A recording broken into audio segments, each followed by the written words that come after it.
Ce tableau fait partie d'une abondante série d'ouvrages à caractère allégorique et profane, commandés aux Titiens par une clientèle vénitienne cultivée. On peut rattacher à ce groupe le Concert champêtre au musée du Louvre et les Trois âges de l'homme au musée d'Édimbourg, qui partagent avec ce tableau romain l'importance accordée à la nature et au rendu de l'atmosphère. Le paysage joue aussi un rôle fondamental dans les compositions à sujet religieux exécutées par Titien, qui fait presque du sujet sacré un prétexte pour représenter des scènes pastorales. Parallèlement à son activité de peintre de sujets religieux et allégoriques, il faut rappeler le rôle important joué par Titien en tant que portraitiste dans des œuvres où la couleur et la lumière donnent aux figures leur intensité, leur autorité et leur force de caractère. Cette toile est un des nombreux tableaux à sujet profane exécutés par Tiziano Vecellio, Titien, célèbre peintre vénitien du XVIe siècle. Elle remonte aux premières années d'activité de l'artiste vers 1514, alors qu'il était encore lié à la peinture atmosphérique de Giorgione et de Giovanni Bellini, principaux points de repère de sa formation. Au cours de sa longue activité, qui le vit dans un premier temps devenir peintre officiel de la République de Venise, puis portraitiste de l'empereur Charles Quint, Titien renouvelle constamment son style, qui servira de référence aussi bien aux peintres vénitiens qu'à tous les artistes qui eurent l'occasion d'admirer ses œuvres. Ce tableau au sujet allégorique reste encore difficile à déchiffrer, malgré les nombreuses interprétations proposées par les critiques. L'œuvre est connue sous le titre d'Amour sacré et Amour profane, mais aussi sous celui de Beauté ornée et Beauté dépouillée, ou encore comme Les Trois Amours. L'identification des personnages représentés n'est pas simple, elle non plus.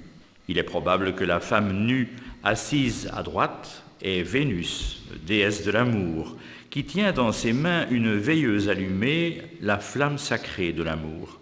Il faut sans doute voir dans la nudité de Vénus une référence à la pureté de l'idée d'amour incarnée justement par cette déesse. En revanche, l'identification de l'autre femme, élégamment vêtue d'habits à la mode et portant des gants, caractéristiques de la noblesse, est beaucoup plus controversée.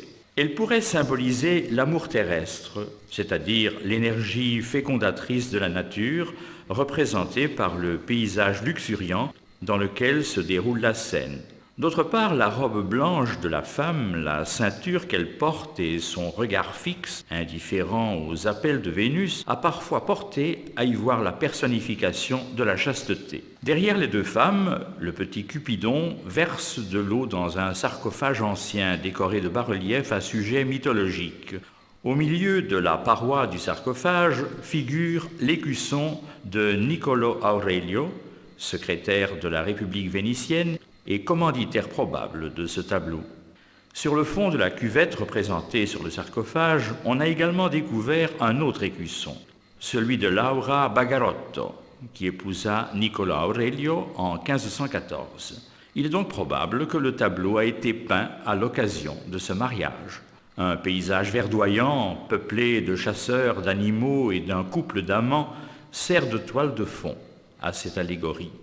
L'agencement horizontal de la composition, marqué par le sarcophage au centre du tableau, accompagne la forme de la toile.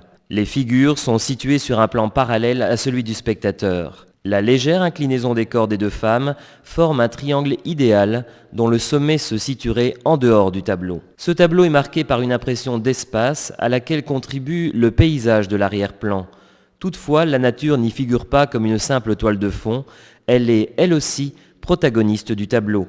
Les figures s'insèrent harmonieusement dans le paysage, entre la ligne de l'horizon, visible dans toute la partie supérieure à l'arrière-plan, et les quelques branchages du premier plan devant le sarcophage. L'effet de profondeur est également donné par le sarcophage vu en perspective. Les arbres sombres du deuxième plan filtrent la lumière dorée qui crée sur les vêtements des effets de coloris particulièrement recherchés.